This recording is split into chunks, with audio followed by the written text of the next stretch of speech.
Hello दोस्तों, आज आपका फिर से स्वागत है आपके चैनल जानकार बनिए में। आज यहाँ पर हम बात करने वाले हैं एक गांव के रहस्य के बारे में। उस गांव का नाम है कुलधरा। जी हाँ, जो कुलधरा गांव रात ही रात में वीरान हो गया था। सदियों से लोग आज तक नहीं समझ पाए कि आखिर इस गांव का रहस्य क्या है।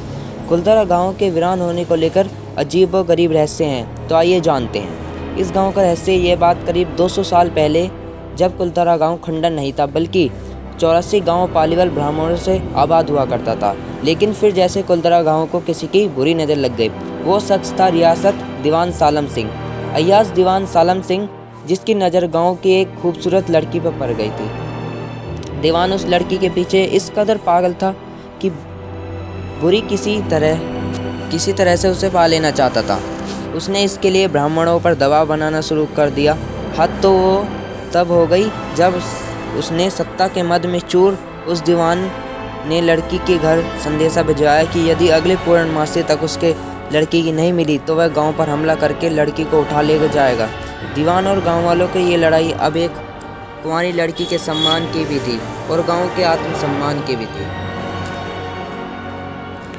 तो गांव की चौपाल पर पालीवाल ब्राह्मणों की बैठक हुई और 5,000 से ज़्यादा परिवारों ने अपने सम्मान के लिए रियासत छोड़ने का फैसला ले लिया। कहा जाता है कि निर्णय लेने के लिए सभी 84 गांव वाले एक मंदिर पर इकट्ठा हो गए और पंचायतों ने फैसला किया कि कुछ भी हो जाए अपनी लड़की उस दीवान को नहीं देंगे। अगली शाम कुलधरा कुछ यूँ वीरान हुआ कि आज परिंदे भी उस गाँव की सरहदों में दाखिल नहीं होते। कहते हैं कि गाँव छोड़ते वक्त उन ब्राह्मणों ने इस जगह को श्राप दिया था। आपको बता दें कि बदलते वक्त के साथ 82 गाँव को दोबारा बन गए, लेकिन 2 गाँव कुलधरा और खाबा तमाम कोशिशों के बाद भी आज तक आबाद नहीं हुए। यह गांव भारतीय पुरातत्व विभाग के संरक्षण में है, जिस दिन की रोशनी सैलानियों के लिए रोज खोल दिया जाता है। कहा जाता है कि यह गांव रूहानी ताकतों के कब्जे में है। टूरिस्ट प्लेस में बदल चुके कुलधरा गांव घूमने आने वाले के मुताबिक यहाँ रहने वाले पालीवाल ब्राह्मणों की आहट आज भी सुनाई देती है। उन्हें वहाँ हर पल ऐसा अनुभव होता है कि आसपास चल रहा है। बाजार के चहल पहल की आवाज़ आती है। महिलाओं के बात करने की, उनकी चूड़ियाँ और पायलों की आवाज़ हमेशा ही आती रहती है। प्रशासन ने इस गांव की सरहद पर एक फाटक बनवा दिया है, जिसके पास दिन में तो सैलानी घूमते आते रहते हैं, लेकिन रात में इस फाटक को पार करने की कोई हिम्मत नहीं करता। कुलधरा गांव में एक मंदिर है जो आज भी शराब से मुक्त है। एक बावड़ी भी है, उस दौर में पानी पीने का जरिया था। एक खामोश गलियारे में उतरते कुछ सीढ़ियाँ भी हैं।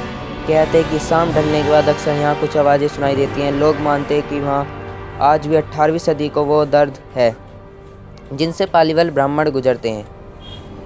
गांव की कुछ मकान हैं जहां रहस्य में परछाइयां अक्सर नजर सामने आ जाती हैं। दिन की रोशनी में सब कुछ इतिहास की किसी कहानी जैसा लगता है, लेकिन शाम ढलते कुलधरा के दरवाजे बंद हो जाते हैं और दिखाई देता है रूहानी ताकतों का एक रहस्यमय संसार। लोग कहते हैं कि रात में वक्त यहाँ जो भी आया वो हादसे का शिकार हो गया। मई 2013 में दिल्ली से भूत प्रेत व आत्मा पर रिसर्च करने वाली पैरानॉर्मल सोसाइटी की टीम कुलधरा गांव में रात बिताई। टीम ने माना कि यहाँ कुछ न कुछ असामान्य जरूर है।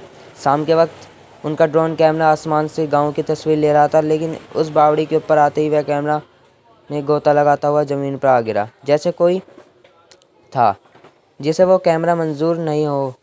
ये सच कि कुलधरा हजारों परिवारों का प्लान हुआ। यह भी सच है कि कुलधरा में आज भी राजस्थानी संस्कृति की झलक मिलती है। पैरानॉर्मल सोसाइटी के उपाध्यक्ष अंशुल शर्मा ने बताया कि हमारे पास एक डिवाइस है जिसका नाम गोस्ट बॉक्स है। इसके माध्यम से हम ऐसी जगह पर रहने वाली आत्माओं से सवाल पूछते हैं। कुलधरा में अभी ऐसे ही किया, जहाँ कुछ आवाज़ें आई तो असामान्य रूप से आत्माओं ने अपना नाम भी बताया। 4 मई 2013 शनिवार को रात्रि में जो टीम कुलधरा गई थी, उनकी गाड़ियों पर बच्चे के हाथ के निशान मिले। टीम के सदस्य जब कुलधरा गाँव में घूमकर वापस लौटे तो उनकी गाड़ियों के कांच पर बच्चों के पंजे के निशान भी दिखाई दिए, जैसे कि कुलधरा गई टीम के सदस्य ने मीडिया को बताया। लेकिन यह भी सच है कि कुलधरा में भूत और आत्मा कहानियाँ सिर्फ एक वहम है। इतिहासकारों के मुताबिक पालीवाल ब्राह्मण ने अपनी संपत्ति, जिसमें भारी मात्रा में सोना चांदी और हीरे जवाहरात थे, उसे ज़मीन के अंदर दबा कर रखा था। यही वजह है कि जो भी कहीं यहाँ आता है वह जगह जगह खुदाई करने लग जाता है, इसी उम्मीद के साथ वह सोना उनके हाथ लग जाए। यह गाँव आज भी जगह जगह से खुदा हुआ मिलता है। Thank you. तो आज हमारी जो बात है यहीं पर समाप्त होती है।